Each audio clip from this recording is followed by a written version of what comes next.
Oke, halo semua, selamat datang lagi di kelas sukses dari short level medium. Di video ini kita akan membahas hal yang menarik banget ya, yaitu kita akan membahas tentang teknik 70 video pertama. Dan menurut gue pribadi ini adalah yang paling krusial dan paling penting banget ya, karena ini adalah gimana cara channel kita itu bisa melejit dari teknik 70 video pertama. Oke, kita mulai aja videonya. Nah, aturan 70 video. Jadi, aturan 70 video ini adalah batas minimal jumlah video short yang harus diupload sampai muncul tanda kehidupan dan data analisis di YouTube, teman-teman, gitu. Jadi, bukan kalian bingung ya, kira-kira kalau gue mau berkarya di short, gue harus bikin berapa video dulu sih?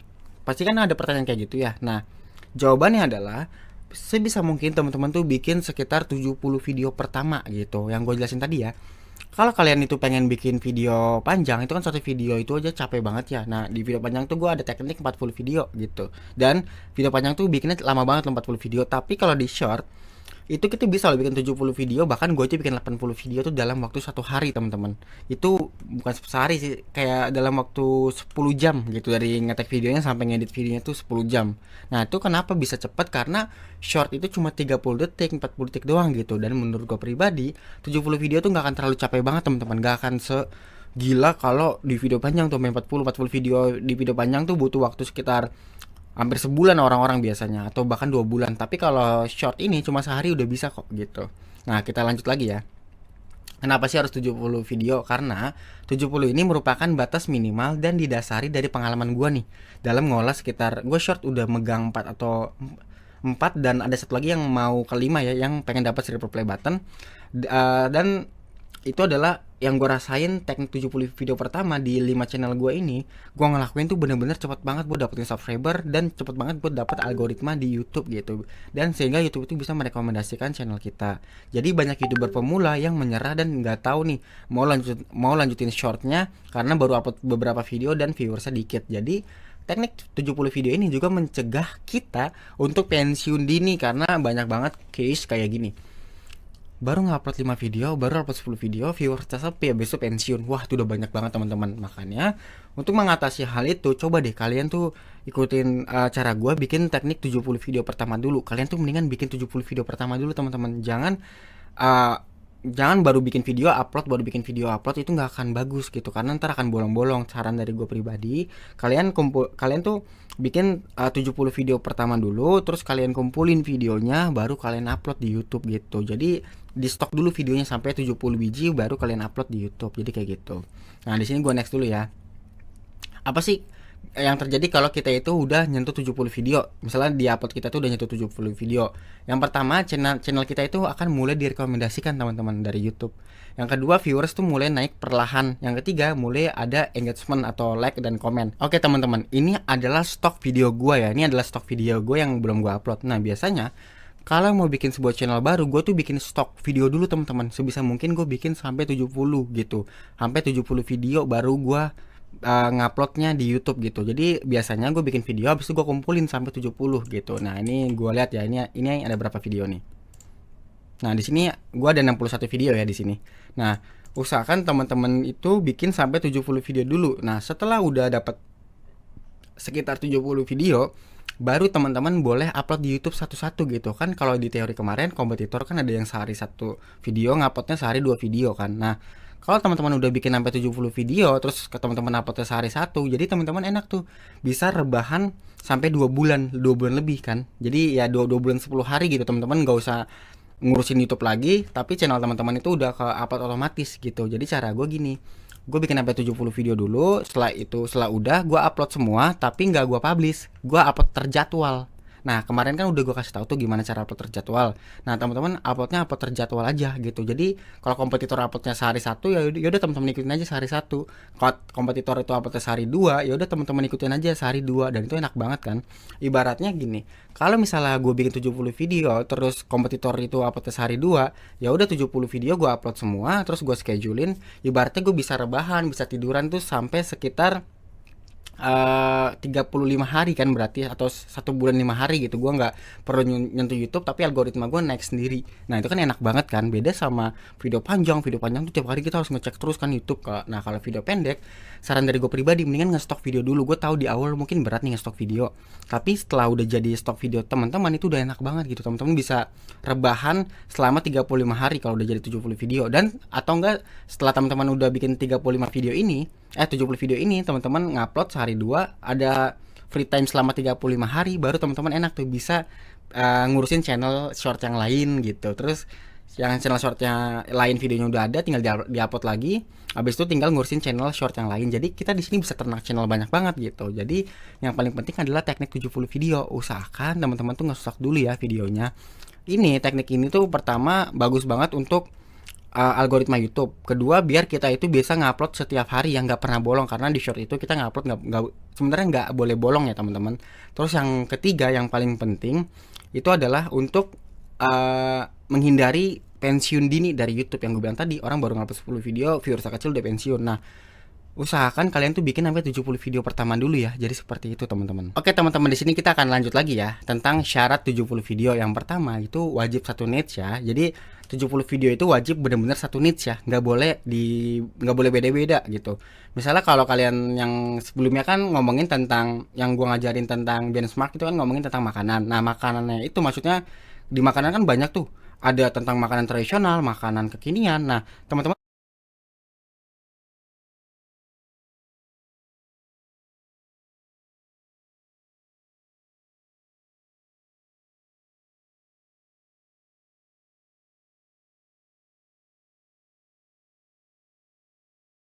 kan 70 video tuh makanan kekinian aja, jangan pernah diganti.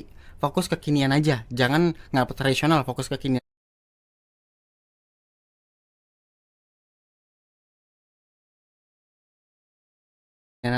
Fokus kekinian aja ya, jadi seperti itu.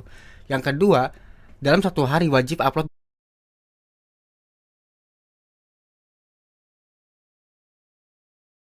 2 video di jam yang sama dengan kompetitor. Nah ini tergantung nih, kompetitor itu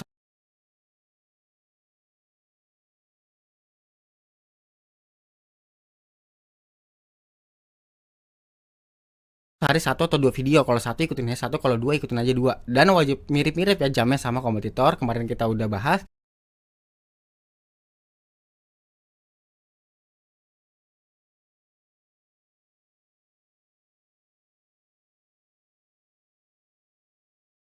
Terus biasanya hasil itu akan terlihat dalam waktu 40 hari teman-teman. Jadi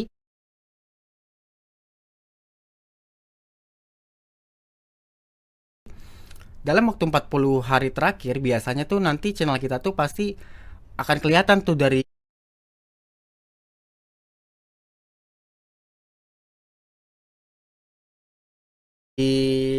datanya tentang kenaikan viewersnya gitu. Dan konten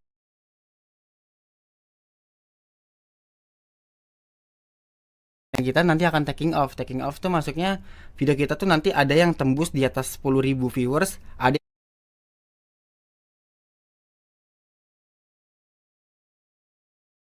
yang tembus di atas 100.000 viewers, ada yang di atas 1 juta viewers gitu. Biasanya gitu. Kalau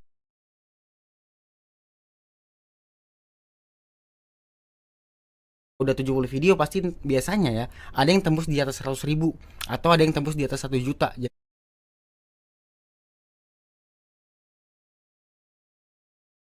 Jadi kayak gitu teman-teman. Nah itu enaknya kita bikin tentang 70 video pertama gitu. Nah, oh ya,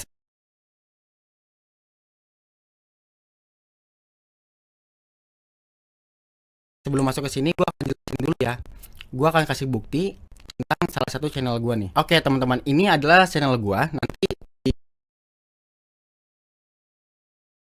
di video gue akan bukain semua data analisis channel-channel gue ya. Tapi di sini gue pengen ke teman-teman lihat dulu. Ini adalah channel gue, namanya adalah Keikorin. Nah, Keikorin ini gue bikin sebagai adenya dari Mikorin kan. Nah, jadi gue bikin namanya channel Mikorin. Keikorin. Kalian lihat deh. Di sini dia udah dapat 86.700 subscriber ya, teman-teman. Tapi upload video baru 62 biji loh. Nah, ini teori 40 video 70 video pertama tuh masih berlaku loh. Di sini dia belum nyentuh 70 tapi udah dapat segini subscribernya gitu. Maksud gua gitu. Jadi kalau kita bikin 70 video pertama terus kita stok pelan-pelan sehari satu maka sehari satu atau sehari dua, maka itu akan cepet banget melejit asalkan videonya tuh mirip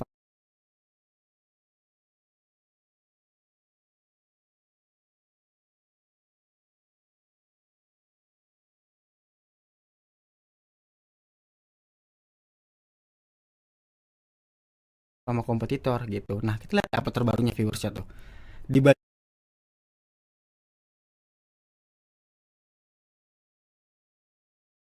sama yang masakan ini jauh kan cepet kan naiknya tuh. 38.000, 181.000, 200.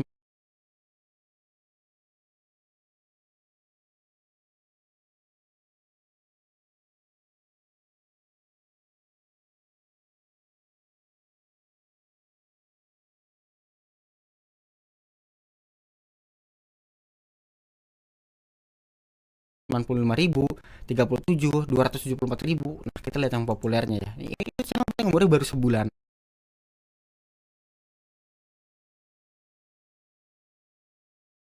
Nah, kita lihat tuh.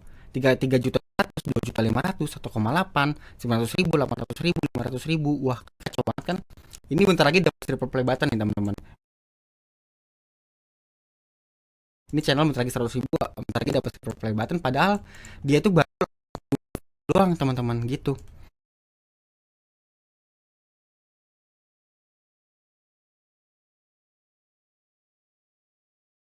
Dia tuh baru sekitar 62 video aja udah bisa gini. Nah, itu kenapa sih gue tanyain teman-teman itu untuk bikin 70 video pertama tuh wajib banget untuk teman-teman pelajari ya. Jadi kayak gitu. Ini biasanya akan nimbul pertanyaan kayak gini. Apa yang harus dilakukan jika tidak taking off atau misalnya kalian tuh udah ngupload video tapi kok nih channel nggak melejit sama sekali ya. Jadi gini,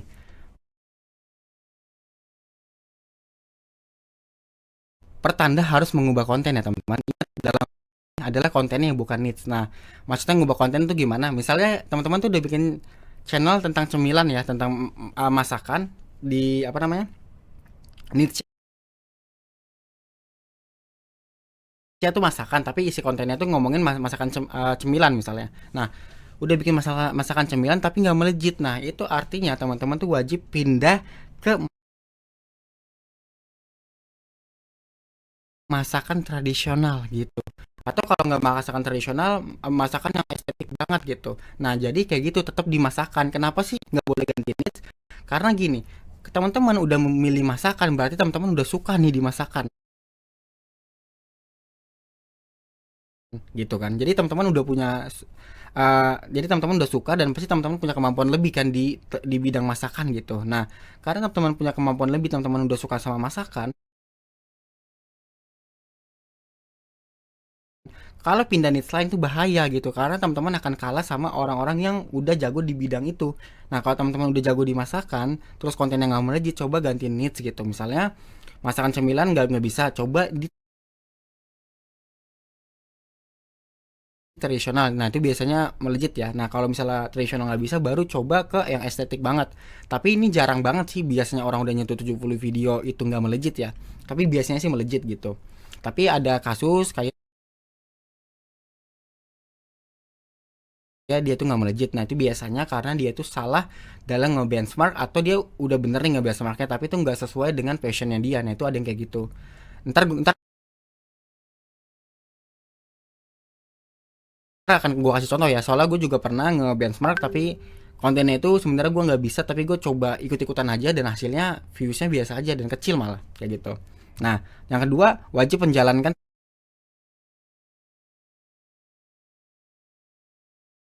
70 video pertama baru boleh ngubah konten gitu. Jadi saran gue pribadi ya, ini kalau teman-teman mau ya, usahakan teman-teman itu udah ngupload 70 video, udah nunggu 40 harian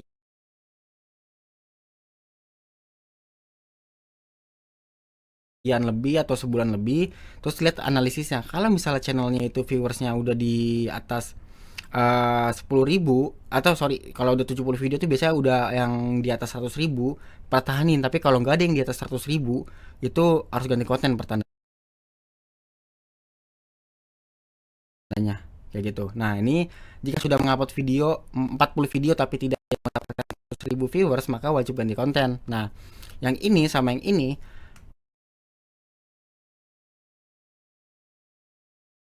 sebenarnya gini, kalau ini 40 video tuh maksudnya ini kalau misalnya kita bikin kontennya konten yang berkualitas ya, bukan yang berkuantitas. Kalau yang 70 video ini berkuantitas. 40 video tuh berkualitas maksudnya gimana? Nah, ini kayak channel masak. Channel masak kan bikinnya susah ya, beda sama channelnya Clara Tania gitu. Clara Tania kan ribet, itu gampang banget ya teman-teman. Cuma dia cerita terus ada gambar gitu di atasnya. Nah, itu kan kuantitas, jadi dia produksi videonya gampang. Beda sama channel yang kualitas. Kalau channel yang kualitas yang bikinnya itu satu videonya ribet, nah itu teman-teman gantinya kalau udah 40 video itu nggak ada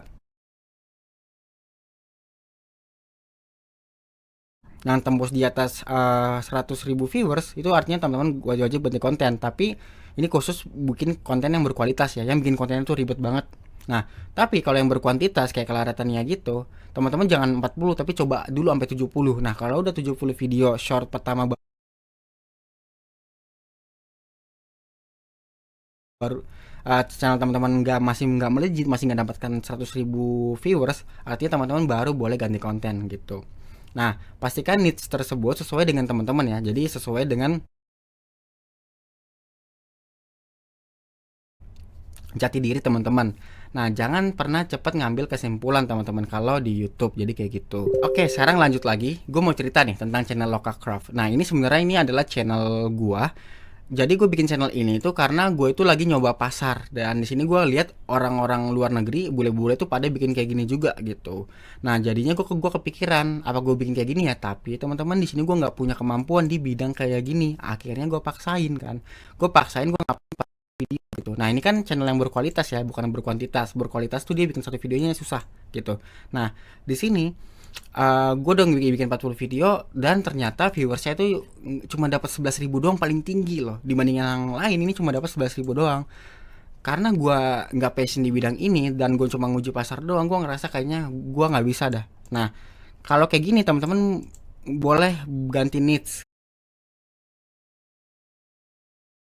gitu. Jadi usahakan kalau teman-teman udah ngerasa kayak wah kayak gini, kayak gue nggak bisa deh, kayak ini gue terlalu ikut-ikutan orang dah, baru teman-teman boleh ganti niche. Tapi kalau kasusnya teman-teman kayak kok ini nggak melejit ya, aku coba yang lain karena gue suka nih di bidang ini, baru teman-teman boleh ganti konten, bukan ganti niche ya, kasusnya kayak gitu. Jadi kalau teman-teman cuma ikut-ikutan doang dan gak terlalu pahami konten seperti ini, baru teman-teman boleh ganti niche gitu. Tapi kalau teman-teman udah paham banget, udah master di bidang ini tapi masih nggak melejit, coba ganti konten gitu. Jadi perbedaannya kayak gitu ya teman-teman. Nah, ini adalah channel yang gue ikut-ikutan orang dan akhirnya channel ini malah nggak melejit. Jadi kayak gitu karena gue nggak passion dan gue nggak paham kayak gini gitu.